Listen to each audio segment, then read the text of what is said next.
Spearfinger is one of the most deadly monsters of Cherokee folklore. She's got rock-like skin, the ability to shapeshift, and a spear-like finger. And she disguises herself as your grandma.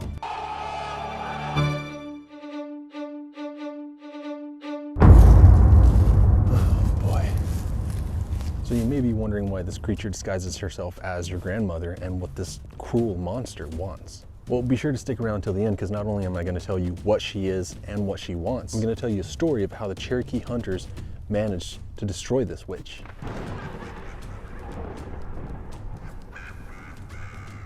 Or so the legend says.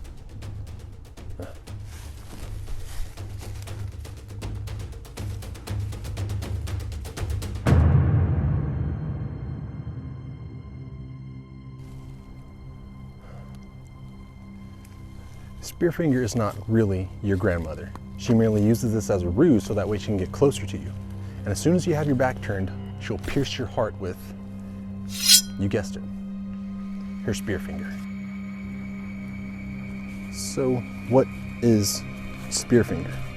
Is she a witch? Is she a shapeshifter? Is she a rock monster? Well, yes, she's actually all three. Spearfinger is actually a cousin, a relative of the mighty Stoneclad. And yes, this will be covered in a future video. Her name Spearfinger is actually something that we use in our language, but her Cherokee name is Untalunta, which actually means one with pointed spear. It's also known as the Nunyunui. Her Cherokee name, Nunyunui, actually means stone dress, which is in reference to her stone-like skin.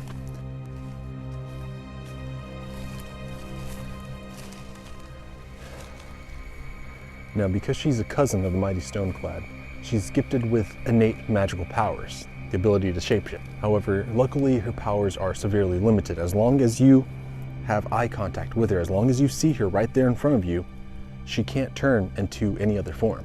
But what is it that she actually wants? She's a stone giant. She's got magic. What could she possibly want? She wants to eat our livers. You see, Spearfinger loves her some liver so much, she actually wrote a song about it. And if I'm pronouncing everything correctly, it goes kind of like this.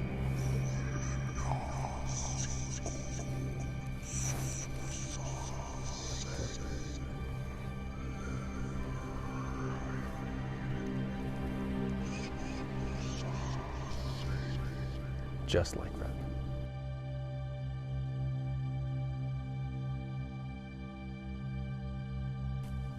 Oh, here we go. This looks like a nice little spot to sit down.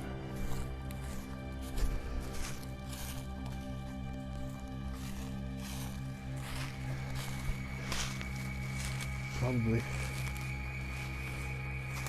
should have brought a jacket.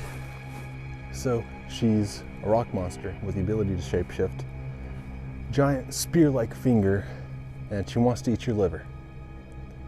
What do we have to defend against this? Love. I'm just kidding, she's evil. If you have a rifle or a pocket knife or maybe some really sharp tweezers, whatever you have, just start attacking her right hand that has her spear finger. Because you see, this place is also the same place that she actually keeps her heart. So it's like any other creature. You take away the heart, you end her. Now, luckily, there's said to be no other Spearfingers. There's only supposed to be this one. In fact, I had actually done quite a bit of research trying to figure out if she's part of a Stoneclad type of group, like the Stoneclad monster, or if she's just an individual witch, or if she's something that somebody could turn themselves into. It's for a friend. And so far, I've come up empty-handed. Nope, no pun intended. We're lucky enough that Spearfinger is said to have been killed off a long time ago, and that's this story.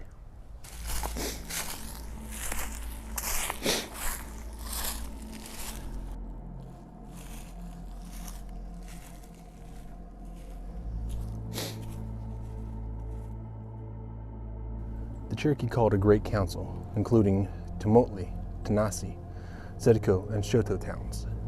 They were all neighboring towns that had been having an issue with Spearfinger. They made a plan to dig a huge pit in the middle of their town, and they'd cover it with some brush so that way she couldn't see it whenever she came in.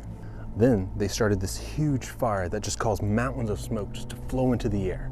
And as Spearfinger looked to the skies, she saw the smoke. And she knew that this was a sign there were some fresh livers just waiting to be eaten. So she runs down the mountain as fast as she can, just crushing the ground beneath her with every step that she takes. But as she approached the outskirts of the town, she concealed her Spearfinger within her cloak. She got a little bit closer to the town, and she called out for help. And if it wouldn't have been for Medicine Man being there that day, things may have turned out differently.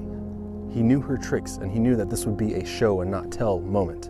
So he was the first one to throw his spear. The rest of the men there, they were just completely shocked. They just see this spear flying through the air, hurtling towards this frail old woman. And as it connects and it hits her, it shatters into 1,000 pieces. And at that moment, they knew this was not an ordinary woman.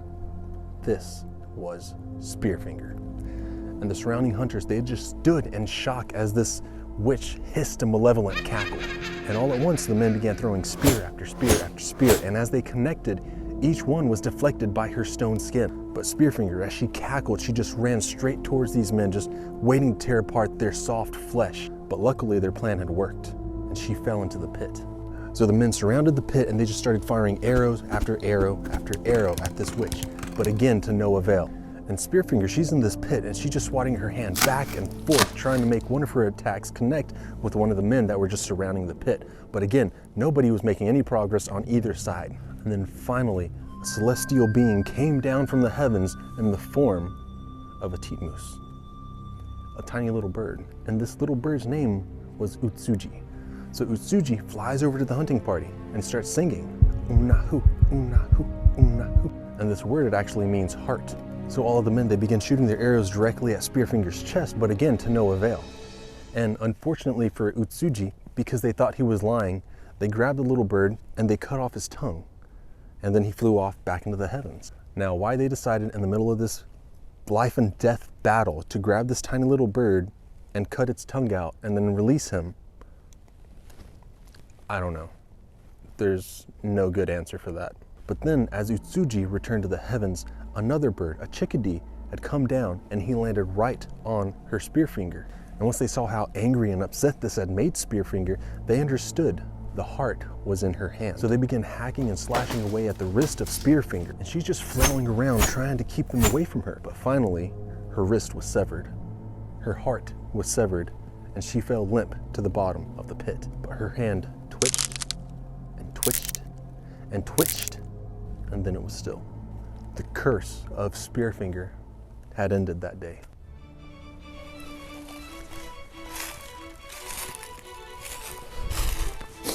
Now, if you like this video, go ahead and discover that like button because it goes a long way in growing the channel. If it's your first time here, go ahead and hit that subscribe button so that way you don't have to miss out on any of our future adventures. But real quick, what was your favorite part of the video? Let me know down in the comments. And now, on to the next adventure.